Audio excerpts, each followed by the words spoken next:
ஒரு முறை காஞ்சி மகாபெரிவர்கிட்ட ஒரு நபர் போய் கேட்குறார், பெரியவா என் வாழ்க்கையில் ரொம்ப கஷ்டங்கள் இருக்குது, நான் என்ன பண்ணணும்னு தெரியாது, எனக்கு பரிகாரங்கள் எதுவுமே பண்ண முடியாது, என்ன பண்ணுறதுனே தெரியாது, ரொம்ப துடிச்சுன்னு இருக்கேன், என்ன பண்ணுறது அப்படின்னு கேட்குறேன். மகாபெரிவர் சொல்கிறார், துன்பங்கள் இருக்கும்பொழுது நீ ஒன்று பண்ணு, இந்த காரியம் பண்ணெல்லாம் வாழ்க்கையில் வெற்றி ஆகிடும்னு சொன்னேன். என்னன்னு கேட்கும்போது கொஞ்ச நேரம் உட்காந்துரு நான் சொல்கிறேன்னு சொல்கிறேன். அவர் கொஞ்ச நேரம் கழித்து திருப்பி பெரியவாளை சந்திக்க போகிறார். அவர் வேற யார்ட்டோ போகிறார். திருப்பி போய் அதே இடத்துல உட்கார்றார்.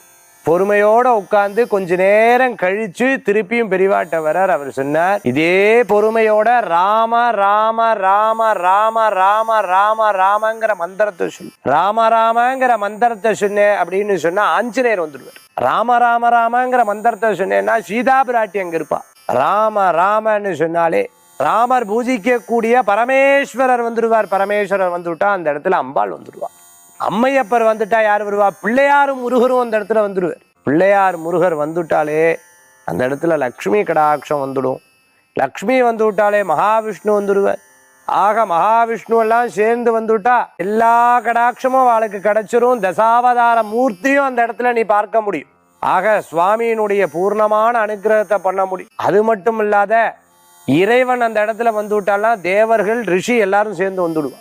ஆக ராமநாமத்தை சொன்னா போதும், நீ எப்பேற்பட்ட பூஜைகள் பண்ணியும் வராத பலன்கள் அந்த ராமநாமத்துல இருக்குன்னு சொன்னார். அவ்வளவு விசேஷம். ராம ராம ராம ராம ராம ராம ராம ராம ராம ராம ராமங்கிற நாமம்.